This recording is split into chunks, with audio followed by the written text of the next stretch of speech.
Fala, gente boa. Aurivaldo na área. E aí, o candidato que tem interesse em tirar habilitação, ele precisa passar aí por algumas etapas. E é essas etapas que a gente vê agora. Vamos lá. A habilitação, ela pode vir nessas formas aqui. A permissão para dirigir, Carteira Nacional de Habilitação e a ACC, Autorização para Conduzir Ciclomotor. Tá aqui as siglas que vocês poderão encontrar, inclusive na prova de vocês, que é a PPD, Permissão para Dirigir, CNH, Carteira Nacional de Habilitação e ACC, Autorização para Conduzir um Ciclomotor. Até chegar à aquisição dessas habilitações, de uma dessas três aí, a gente vai explicar aí detalhadamente sobre essas três habilitações aí. O candidato ele precisa passar por alguns requisitos, ele precisa atender a alguns requisitos. E os requisitos para se tirar a habilitação são esses aqui: ser penalmente imputável, saber ler e escrever, possuir documento de identidade e possuir o cadastro de pessoas físicas, que é o CPF. Ser penalmente imputável. O que é ser penalmente imputável? Nem todo mundo que tem mais de 18 anos é penalmente imputável. Ser penalmente imputável é responder por seus atos penais. Por exemplo, uma pessoa que tem 30 anos de idade, não tem habilitação e essa pessoa demonstra interesse em habilitação, só que tem um porém. Essa pessoa ela é interditada, ela tem uma deficiência mental. Logo, essa pessoa que é interditada, que tem uma deficiência mental, ela não pode tirar a habilitação. Porque se ela comete um crime, ela não responde por esse crime. Quem responderia seriam os pais ou os responsáveis dessa pessoa. Logo, essa pessoa de 30 anos, que tem deficiência mental, ela não pode tirar a habilitação. Ela não se enquadra em um dos requisitos, que é ser penalmente imputável. Logo, nem todo mundo que tem mais de 18 anos é penalmente imputável. Então, nem todo mundo que tem mais de 18 pode tirar a habilitação. Saber ler e escrever é um requisito que precisa ser atendido pelo candidato. Ele precisa saber ler e escrever. Essa demonstração de leitura, ela pode ser feita aí na aquisição do laudo, quando ela precisaria ler o formulário para assinar o seu laudo, ou no psicoteste, no exame que é o psicotécnico, ou então futuramente na prova teórica. Em uma dessas etapas aí, certamente, esse candidato que tem essa dificuldade de leitura, que ela não sabe ler nem sabe escrever, ela seria parada, seria interrompido aí o seu processo de habilitação. Logo, quem não sabe ler nem escrever, quem é o analfabeto, ele não pode tirar a habilitação. Ter documento de identidade é um requisito para todo cidadão. O brasileiro ou o cidadão brasileiro, ele precisa estar devidamente identificado. E ter aí o CPF, que é o cadastro de pessoas físicas. O candidato à habilitação, ele passa aí por três etapas. A primeira etapa é a avaliação psicológica e o exame físico e o mental. Aqui está se falando do exame médico e o exame psicotécnico. A segunda etapa é a parte teórica, é a parte do conhecimento teórico, onde o candidato ele passa aí por aulas teóricas e, após finalizada essas aulas teóricas, ele é submetido a uma prova teórica, uma prova de legislação. E a terceira etapa do processo é a parte prática, é onde o candidato aí, onde o aluno, ele começa a aprender a dirigir, ter o contato com o veículo a que ele foi submetido à habilitação, seja veículo de 2 ou 3 rodas ou de 4 rodas.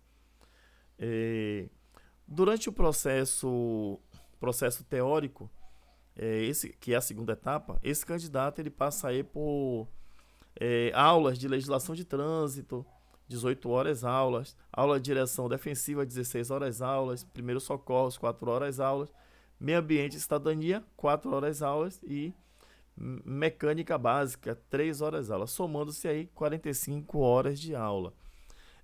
Existe uma obrigatoriedade para o candidato ele ser identificado, no caso o aluno, que está em sala de aula, ele é aluno. Existem duas maneiras de o órgão executivo de trânsito do estado, o Detran, ele ter a ciência de que realmente esse aluno ele está em sala de aula, que é através da biometria facial ou da biometria digital, ou a biometria facial ou a biometria digital. A maioria agora, como estamos em um período atípico, muitas aulas estão sendo feitas aí de forma online, então aí é feita a biometria facial. Nas aulas práticas, como o candidato ele vai ter, obrigatoriamente tem que ser presencial nas aulas práticas, ele vai ser submetido aí a uma prova de vida, né, que é a biometria digital, para ele poder fazer as aulas que são determinadas aí pela norma de trânsito. A prova teórica. A prova teórica poderá ser convencional, a prova teórica, ela poderá ser convencional ou ela poderá ser eletrônica, e o mínimo aí de 30 questões. Será considerado apto o candidato aí com no mínimo 70% de acerto para ser considerado apto. Ele precisaria ter no mínimo 70% de acerto. Só trazendo aqui uma informação básica, a norma de trânsito, a resolução número 789 do CONTRAN, ela fala sobre um mínimo de 30 questões. Quando a resolução fala de um mínimo de 30 questões, isso quer dizer que o Detran de um estado, o Detran de algum estado, ele pode colocar uma prova teórica de 35 questões, ele pode colocar uma prova de 40 questões, pode colocar uma prova de 30 questões. Independentemente do número de questões que esse Detran adote, o candidato ele precisa ter um êxito aí de 70%. Só colocando aqui rapidinho, se um estado ele adota aí o mínimo de questões que é estabelecido aí pela norma, o candidato vai lá e faz a prova. 70% de 30 questões dá 21 questões. Será considerado apto, nesse estado que adotou 30 questões, será considerado apto um candidato que conseguiu aí acertar pelo menos 21 questões, 21, 22, 23. Existem alguns estados aí em que o Detran ele adota 40 questões. Nesse estado em que o Detran adota 40 questões, 70% aí de 40 questões dá igual a 28 questões. Então, o candidato, para ser considerado na prova de 40 questões, para ser considerado apto, ele precisa acertar aí pelo menos 28 questões. Acertou 27, candidato inapto, candidato reprovado. Acertou 28 ou mais, candidato aprovado. E a partir daí ele já pode seguir a próxima etapa. Vamos lá, caminhando. LADV. O que é a LADV? É a licença de aprendizagem de direção veicular. É uma carteirinha de aprendiz, é uma habilitação que o candidato ele adquire. É uma habilitação provisória, não é somente uma licença, é tipo uma licença. Eu falo habilitação porque é uma licença que vai dar direito para esse candidato ele fazer as aulas práticas. Então, é uma licença em que ele terá que portar obrigatoriamente sempre que ele for fazer as aulas práticas. Então aí são 20 horas de aula prática. Se ele vai tirar carteira de moto, são 20 horas de aula prática.